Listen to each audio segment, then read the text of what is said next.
So good afternoon, everyone, and thank you for joining us for this workshop today. This is the fourth workshop for this rulemaking. My name is Amelia Boyd, and I am the program manager for the WMC and the organizer for this webinar. This meeting is being recorded and will be made available sometime next week. The documents which will be discussed here today are available on our website, which is wmc.wa.gov. Attendees, if you have a question or a comment, please use the raise hand function or the chat.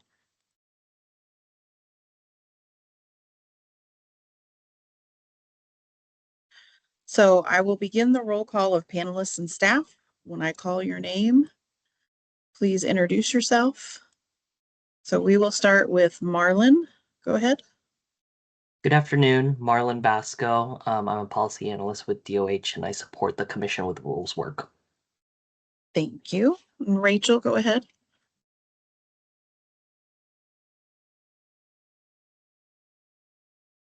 I am Rachel Campbell, and I am a fee and data manager for HSQA, and so I will be talking with you guys about the fee upcoming for WMC and CAAs. Thank you. Dr. Chung? Hi, I have a little noise here in the background. My name is Jimmy Chung. I'm a general surgeon at Commissioner District 1. Marissa?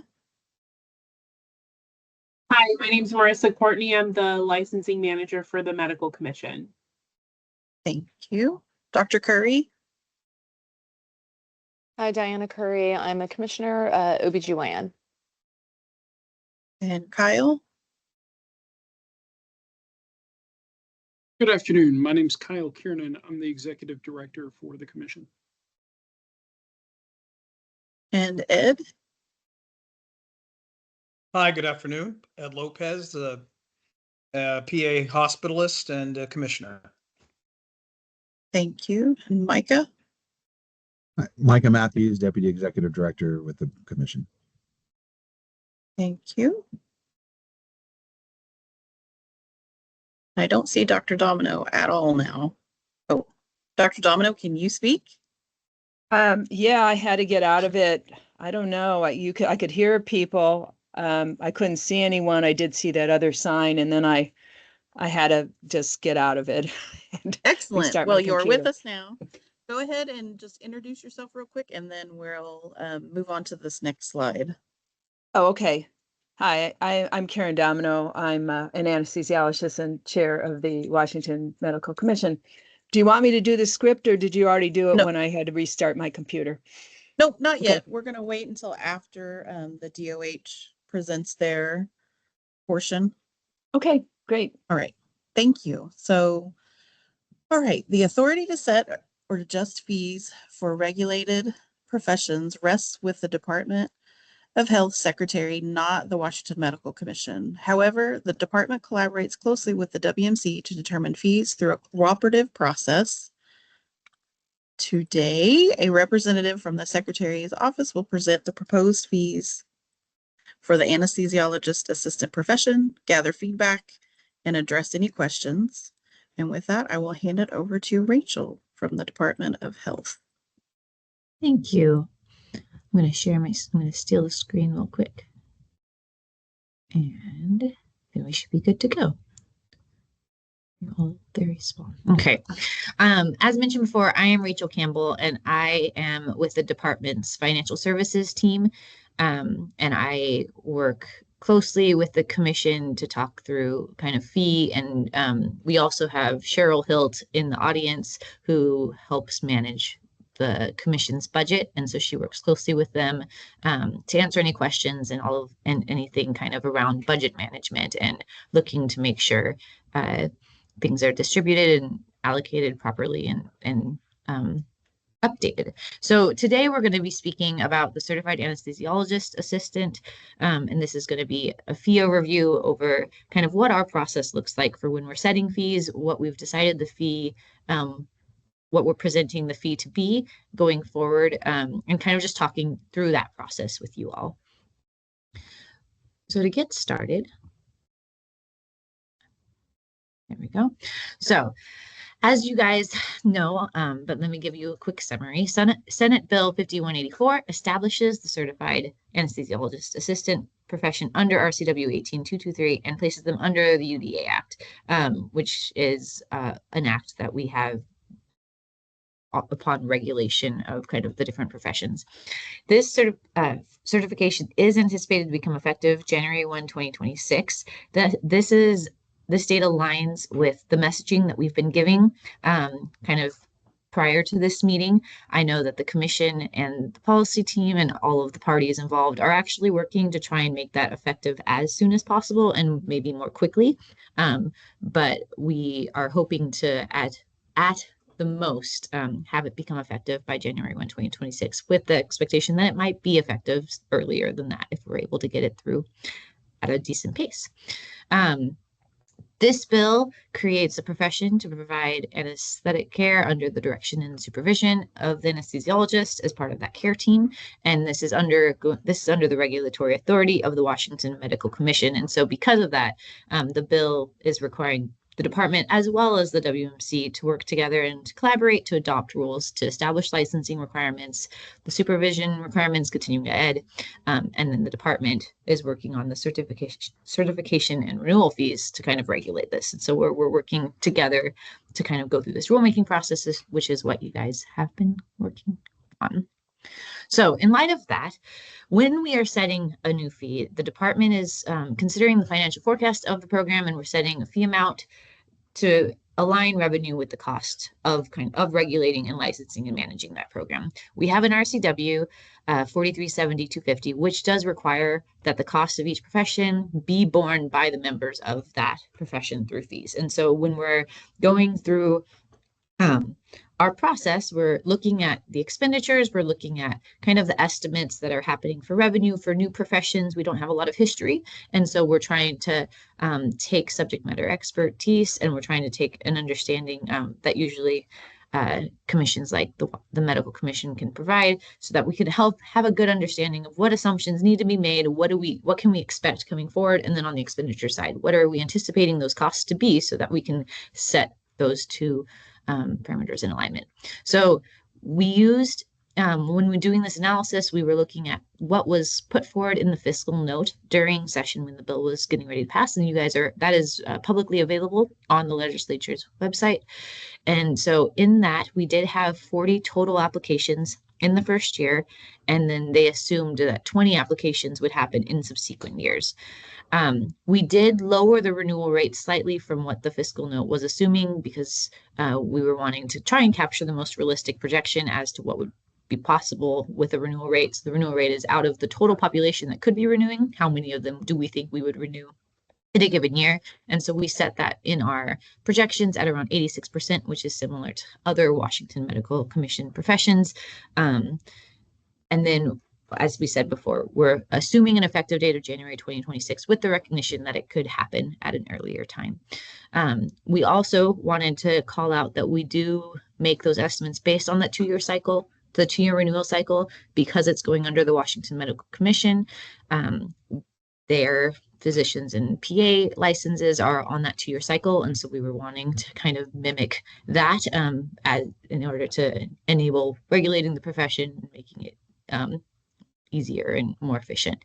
The fiscal note, though, I did want to call, only assumed 1 year. And so we did make that change when we were trying to align it with what was already in the commission. And then in the fiscal note and in kind of those conversations, part of what's feeding into that 40 total applications in that first year was looking into the training program availability. And according to the fiscal note, there was about 11 to 15 schools currently providing required training. That might have changed in the meantime, but that's kind of setting some of those estimate baselines. So moving forward, these are taken out of that fiscal note. So during the fiscal note process and the bills,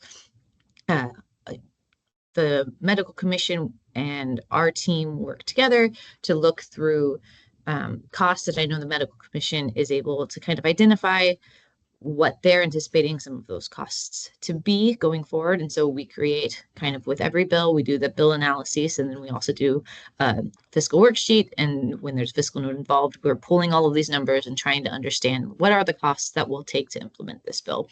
So what was determined at that point is that the first couple of years as we do rulemaking, and in part because of how we're in the middle of a technology IT project as well. So we have to onboard that with all of the IT concerns and get that into the system. And so you're going to see in that first year in 2025, which is this current fiscal years run from July to June, you see a lot of that rulemaking work that we're currently doing. So this is staff time towards writing the rules. It's that technology implementation of getting it integrated into the system and building that out.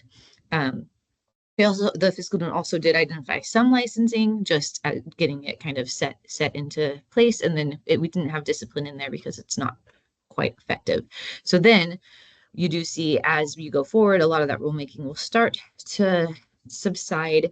And then by 2027, we're expecting the costs to stabilize, and we're anticipating that those ongoing costs will be around $21,000. And so, yeah, that is kind of how the costs based on the fiscal note and kind of conversations, that is what we're projecting. So if we go forward from there, this chart is showing just kind of what I explained, that we have our expenditures, and obviously there's some high expenditures in the first couple of years as we anticipate onboarding the profession. And you can also tell because if it's not effective until January, we don't have that revenue. And so you're going to see the revenue not covering those first couple of years, but then after that, as the licenses come in and start to build, you'll see that revenue starting to come in, and the goal is to get them to the place, and you can see it slowly growing, that it's expected to meet expenditures.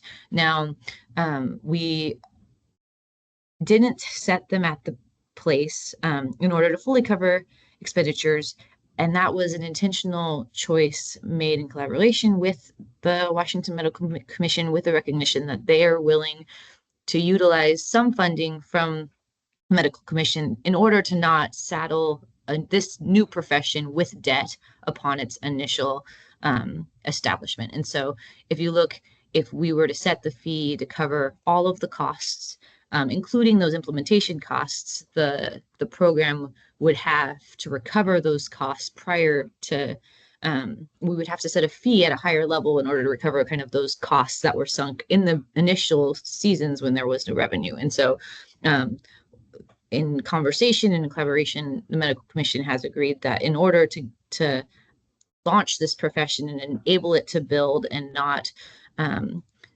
have significantly high fees in order to recover those costs, we would be able to set it at a slightly lower place to encourage new participants coming into the profession. So then in light of that,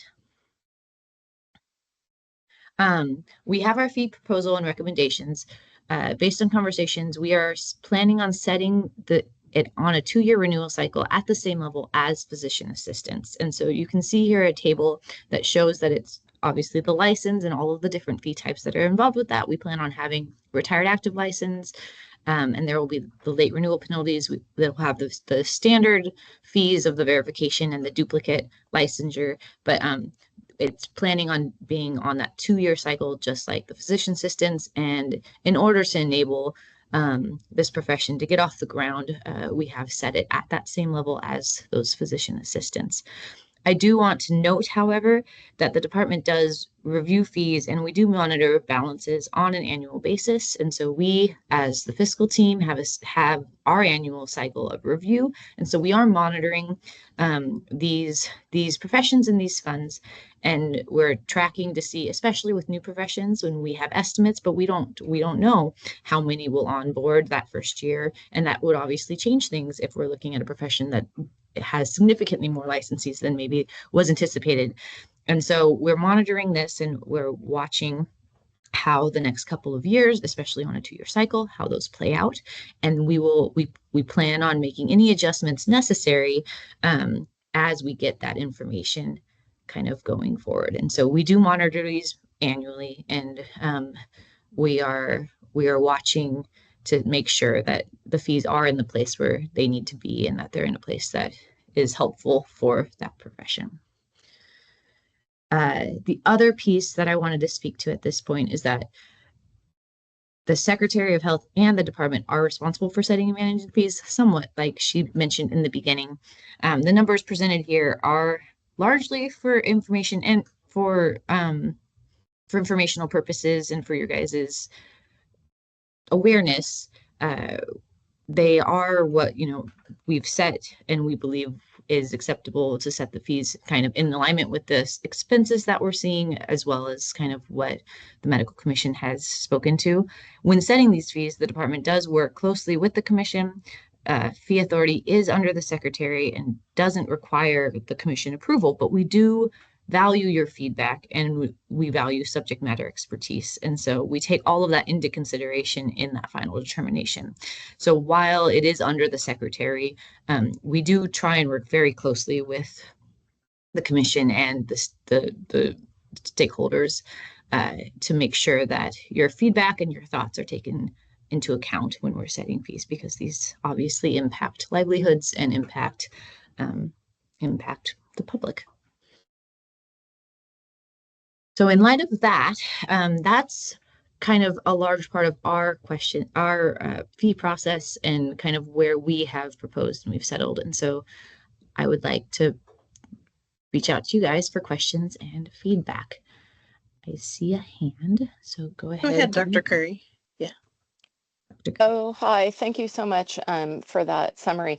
Quick question. Where does the extra money come from that the fees doesn't cover? Because it looks like based on your bar graph chart that they're even going out 10 years, the fees won't cover the expenses. So just out of curiosity. Yes, for sure. When when we're setting the fees, we were in conversation with the medical commission, and this profession is going under the umbrella of the medical commission and is sharing a lot of the expenses under that general fund. And so when we're setting those fees, that gap will be initially covered by medical commission kind of general fund that they currently have. And go ahead, Kyle. Thank you. Yeah, thank you for that, Rachel. Dr. Curry, we had a conversation with the Secretary's office, including Rachel. We've had two different conversations with them. I think from a long-term standpoint, the point that Rachel's making, which is ultimately this will be under the commission's umbrella, is the important thing to kind of note. And the commission has more than ample reserves to cover that initial outlay. And so we felt like it was a good use of commission funds to do that. Otherwise, as Rachel was saying, you know, the initial fee would be just astronomical and sort of stifling, I think, on the potential for the profession to kind of come in and get a foothold in Washington. So the commission's relying on reserves to do that. Right. Oh, thanks. Yeah, no, I completely agree. What's I going to say? Oh, is the amount 419, I think it was, is that the right, I thought I heard you say it's on par with PAs. I actually have no idea how much like a certified anesthesiology assistant earns in general. Is it commensurate with what PAs earn? Is that a fair sort of bar to use? I assume it is, since that's what you picked. So Well, Dr. Curry, go ahead, so Dr. Curry, the part of the logic behind picking what the PA fee was is, number one, recognizing that CAAs and PAs are going to be making less than what your typical physician is going to be making. To answer your question, in the research I've seen, I think CAAs might make a bit more than PAs, but not by a significant amount. The other piece is as we're starting up a new profession, we're looking for an analog, and the closest analog that we felt was fair was the PA. We did consider the CRNA, but without getting too technical, CRNAs are required to hold 2 licenses, an RN and an ARNP license, and the RN is renewed every year, the ARNP on off years. And so it got a little bit complex tracking, what fees are associated, when do you have to renew, and then the multi-license aspect. Since we're only having one CAA license, the closer analog was the PA. Thanks, Micah. That sounds good. And I assume we got input from focus groups or from interested party groups.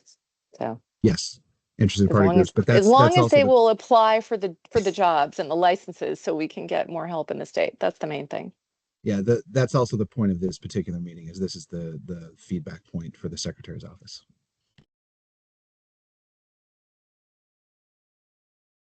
Dr. Chung, if you want to go ahead. Yeah, thanks. I just had a quick question about how this compares to the fees in other states.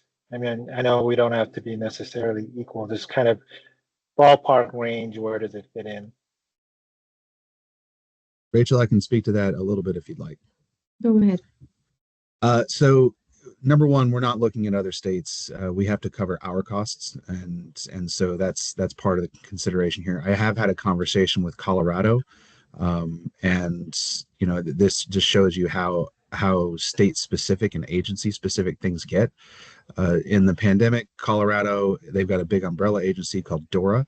They sent everybody home, and as a result, they have saved quite a bit of money in their structure, and as a result, they, I believe, have dropped their total fees for CAAs and I think PAs to $25 a year.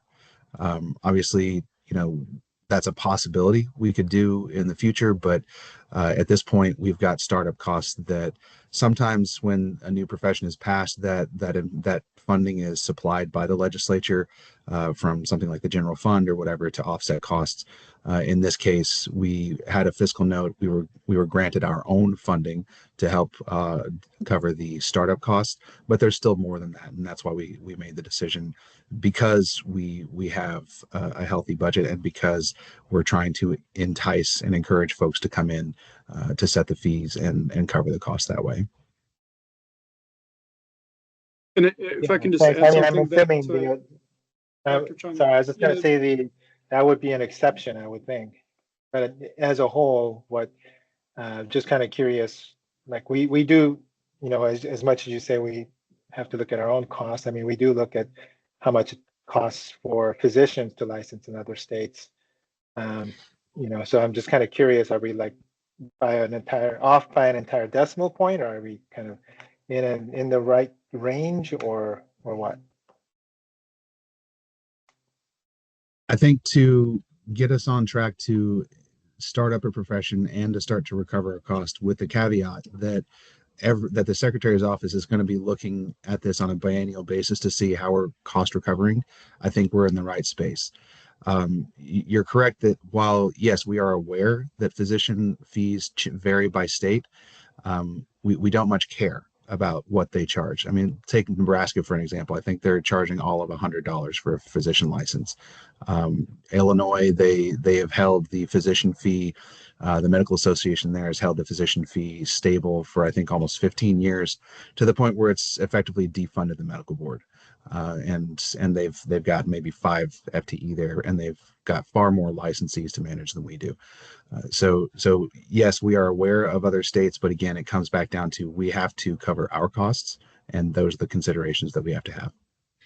And just to jump in on that, so when we are doing analysis and trying to determine where is it equitable, where are we, where are we in relation to other states, the other piece of it is you do have to take into account, obviously, nearness, because Oregon, Idaho, some of those states are going to impact kind of licensure if they're significantly different.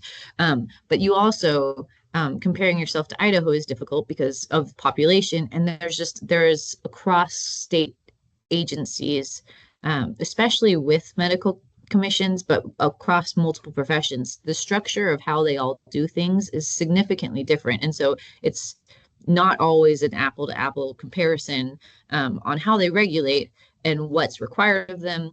And we have our state statute that requires every profession to be, or every kind of program to be self-supporting, when I know that there's other professions that we would potentially be comparing to where they don't maybe have that same requirement in the same way, and they get other money from other situations, and so they're able to set the fee kind of in accordance with what their requirements are. And so I know in the past when I have looked, as we're setting these fees, as that's part of our process, we're looking at all of these other fees.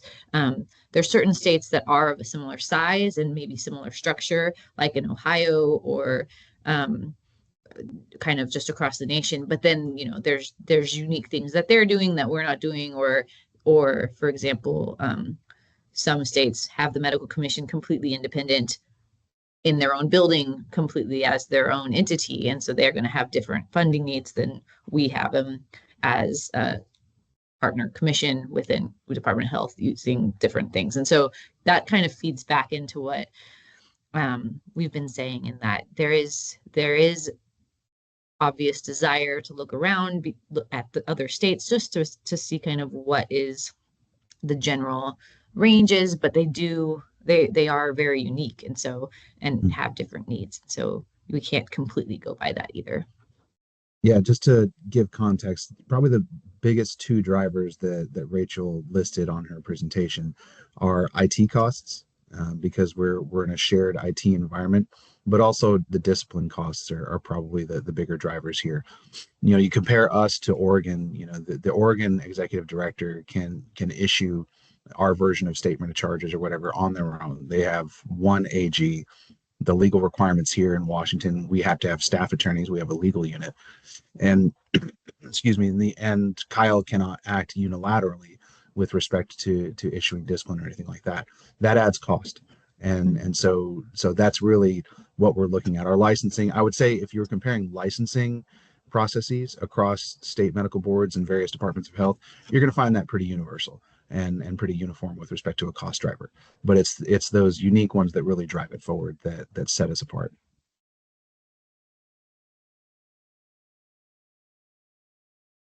Yeah, thanks for that. That was way more information than what I actually wanted to hear. I thought it'd be more like, oh, well, in some states they charge a couple hundred. We're going to be about in the mid-range. Some places it's only 100. That's all I wanted to know.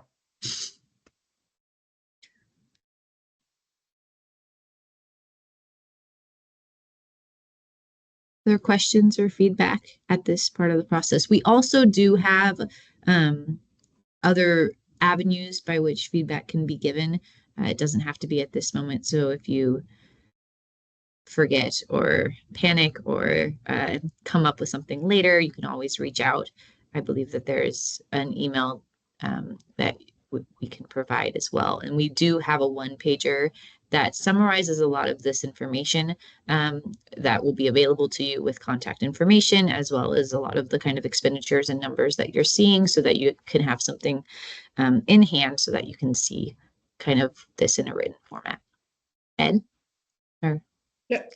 Ms. Campbell, I just wanted to say thank you. That was a great presentation. It was short, sweet, to the point, and made a lot of sense. So appreciate it. Excellent. Thank you.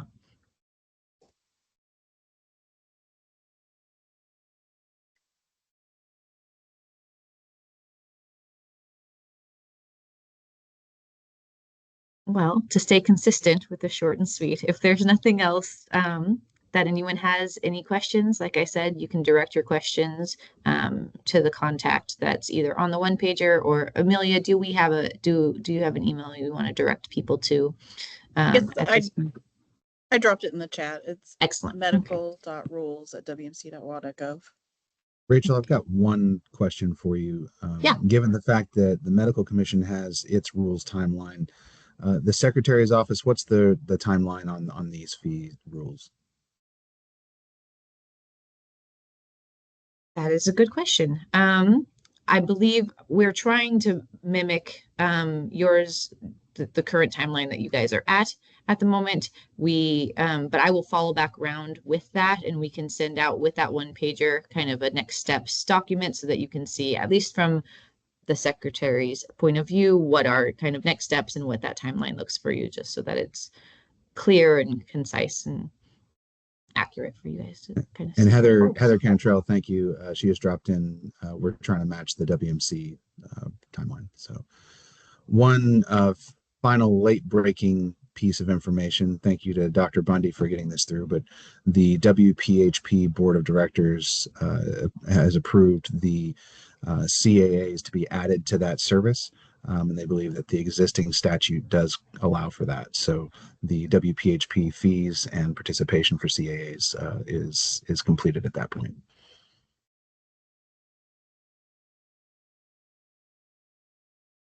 Thank you for that, Micah. Let me get back to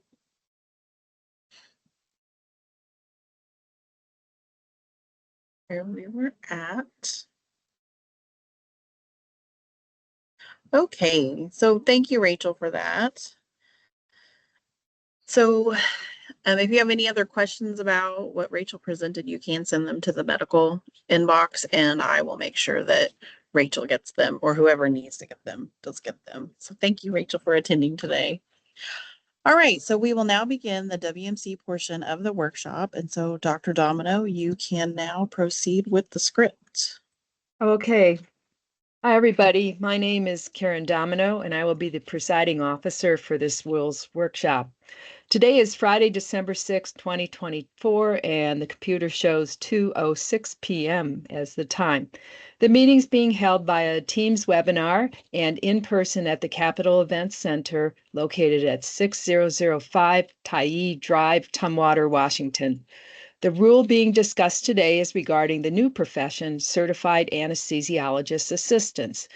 The CR 101, or Pre-Proposal Statement of Inquiry, was filed as WSR number 24-18-057 on August 28, 2024. Ms. Boyd, please share additional details about the rulemaking, present our proposed timeline for rule development, and outline the focus of today's workshop. Thank you, Dr. Domino.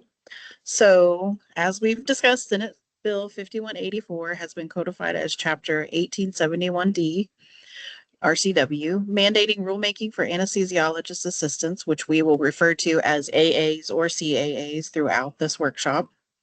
If you would like to propose changes to Chapter 18.71D RCW, please contact your legislative representative.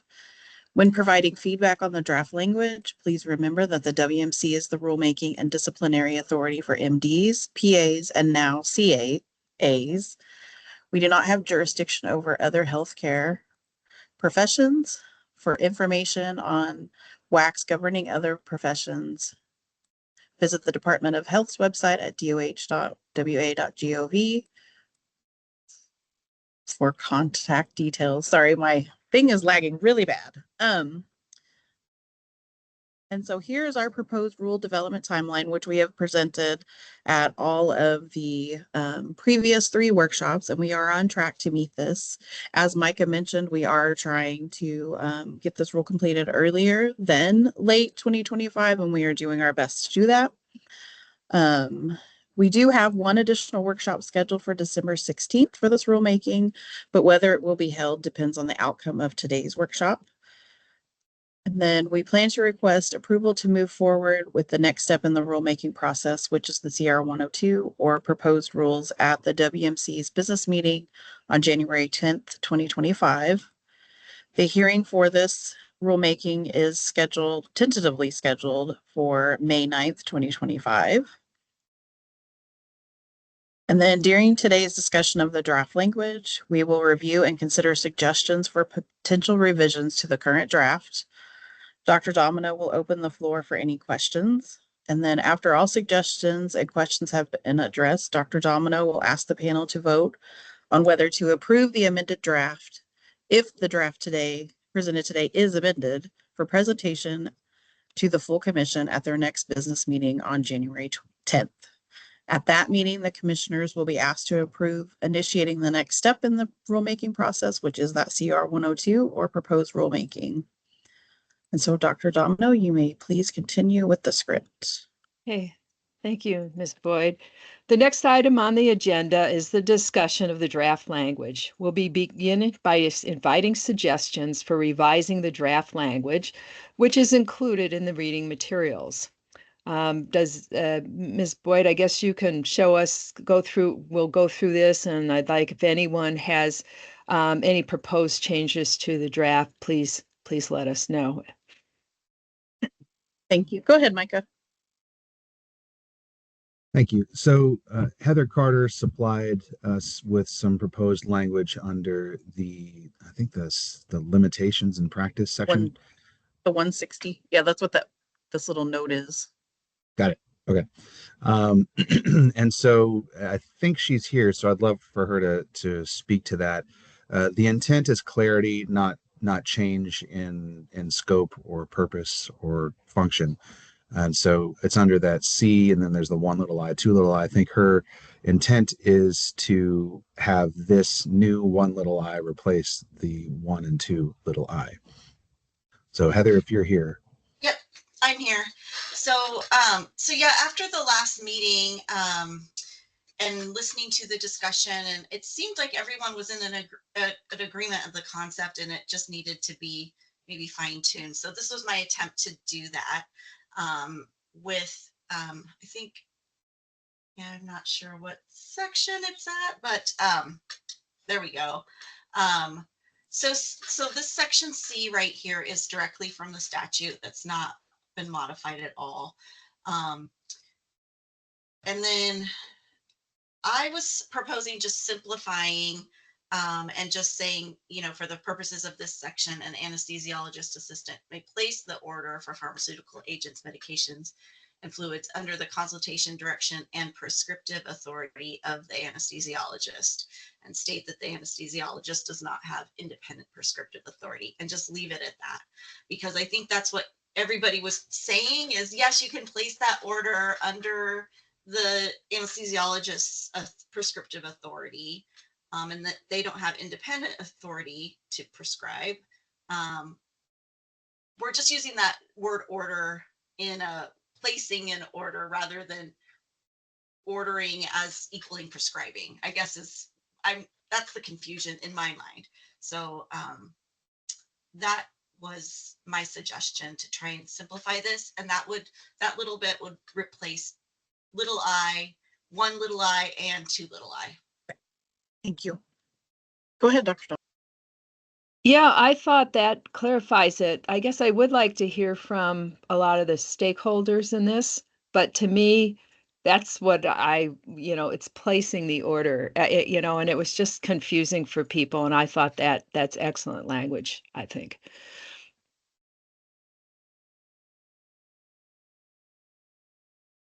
Go ahead, Dr. Curry. Just a quick question. Do we had something about the medications have to be used within the facility. Is there any reason to have that in there? I feel like Heather, your language is fine. I just want to make sure. Yeah, you could add it there. It's in section C right above it. It says that. Oh, so we don't need it twice. Yeah. If you wanted to put it twice, I think that's fine, but it may be redundant. I don't know. Yeah, no, that's fine. I just want to make sure that we didn't miss it or anything. Yeah, perfect. Thank you. Yeah, good catch though. Yeah, thank you. And commissioners, just for your information in the comments, the State Anesthesiology Society and the CAA or the AAA Society both support the language.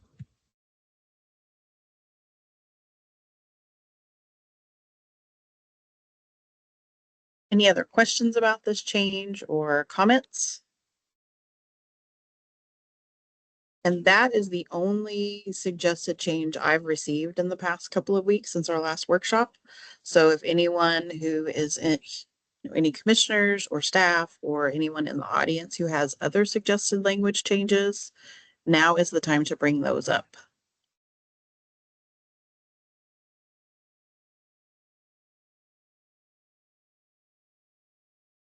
Amelia, did you want to speak to why it would not be a good time to bring those up in January? So once we get to the point, if we get to the point today where the panel that's here votes to move this forward to the next step, the language that is approved during this meeting today is what will be presented on January 10th. And if we make any changes on January 10th, we will have to go, we can't approve the 102 because more than likely those changes will be substantive. So, bringing it up today is very important. There will be, once the 102 is approved, if it's approved in January, there will be a 31 or 30-day period prior to the hearing. So the hearing is scheduled for May 9th, that there will be time for public comment. And those comments will be gathered on a website. And so you can see everyone else's comments. And those comments will all be considered and responded to at the hearing on May 9th if it is held that day. So it's very important that you bring up any changes you would like to see now, because any changes that are brought up on January 10th will, it will revise our timeline that we've presented. So just to make sure that everyone knows that changes aren't made today, then we will have to probably delay the hearing a little bit. Go ahead, Dr. Domino. Yeah, I just had a question. So can changes be made after the hearing and then be considered, and how that will impact the ultimate timing of this approval of So if the rule language that's presented at the hearing is approved, changes cannot be made after that point. There is a, and Heather may be able to speak to this more, there is a time after the 103. So at the hearing, you approve the 103, which is permanent rulemaking.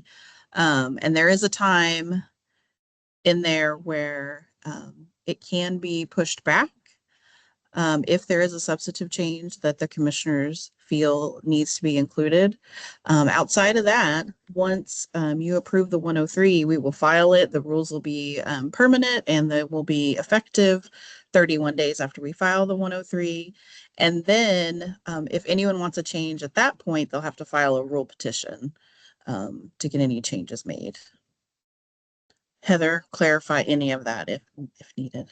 Yeah, and just to be clear, so at the hearing, you guys usually vote following the public hearing to adopt or not adopt. But you can make at that point and not delay if it's just a minor change, just like a wording change, a numbering change, grammar, cleanup, that sort of changes. And we want those to be made at the hearing to make sure it's all clean. But anything that substantially changes the rule, creates a duty, eliminates a duty, something like that, those are substantial and need to then go back for another proposal and full hearing. It's basically a continuance. So we would file a supplemental 102 and then we would have to hold another hearing if it's a substantive change that is wanted. So bottom line, get your wordsmithing out now. So because if we do it at the next stage, we have to go back and start again.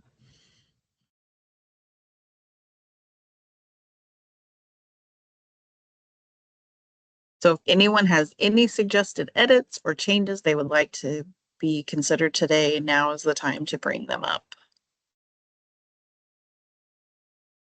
And if the commissioners have any suggestions of their own, now is the time.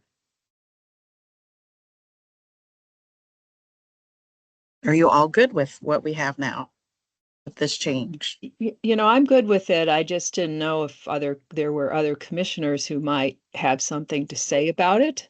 This Mr. Lopez is there. and that, because I worry, just seeing with what some of the times we've been through as an example, the chronic pain revisions, and we got all this feedback and then people are deliberating it, and I would hate to delay the profession getting this started because of Commissioner X or Y or something who hasn't had an opportunity to look at it, having a issue. I should say issue a suggestion that's important.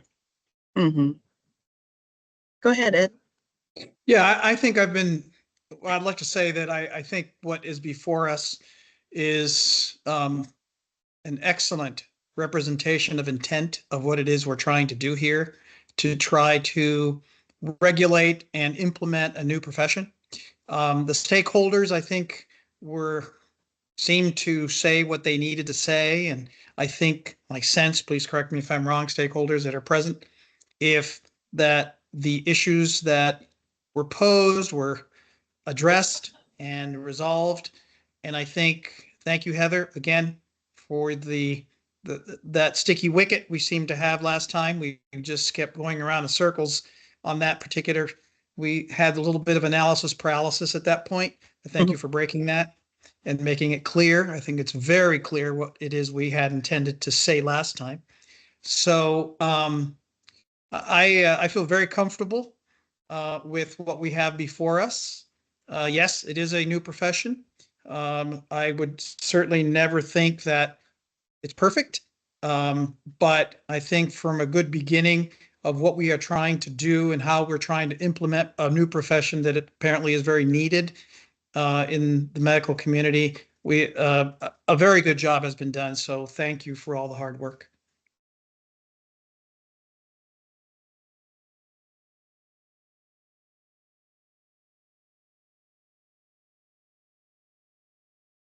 Yeah, I don't see any other hands raised. There's no items in the chat.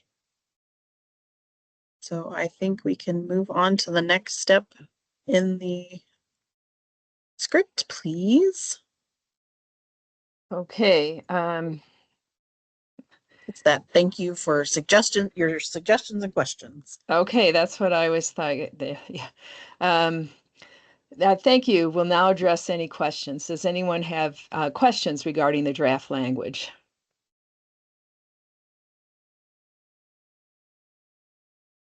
Doesn't look like it. Doesn't look like it. Well, thank you everyone for your suggestions and questions. Ms. Boyd, have we received any written comments? We have not. I checked the website today and we have not received any written comments there, nor have I received any via email. Hey, commissioners, now request a motion to approve the amended language to proceed to the next phase of rulemaking. So move. Second. And a second. All right. All in favor of those commissioners? Say, raise your hand or say aye. Aye. Okay, so we all approved it. Thank you. Panelists, staff, and interested parties, do you have any questions that have not been answered?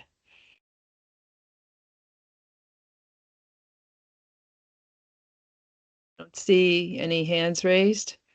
Nope. Right. Well, thanks for your participation. Ms. Boyd, what are the next steps? So the next steps will be to request to initiate that CR 102 at the January 10th business meeting. And since that business meeting is so soon after the holidays, the packet for that, which will include this draft language you've created today, will be sent out by December 20th and will be posted to our website by that date as well. So it will be sent out really early. We usually only send it out like a week early. So people will have like about 2.5 weeks to look at it. And if there are any questions, then people can certainly send those to me at that point. The hearing is tentatively scheduled for May the 9th. And then if we stick to that track, the rule will be effective probably around August-ish of 2025. There hopefully won't be any hiccups in the review process of the 102 or the 103 that would, change that date, but we're looking at August 2025. We're hoping for it.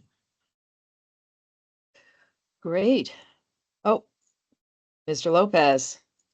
Yeah, I just had a question about having never met a CAA or known to have met a CAA. I'm wondering, are there any CAAs currently that are looking forward to the process so they can go ahead and get licensed in the state that we know of? Mr. Lopez, I do know there are, but we'll let them respond. I'm sure there's some in the chat and on the meeting, but I can also tell you that we've received numerous comments during this process on our rules page talking about I live in Vancouver and Yakima, whatnot, and I fly to Colorado or some other state that I have to do my rotations on, and then I fly back home.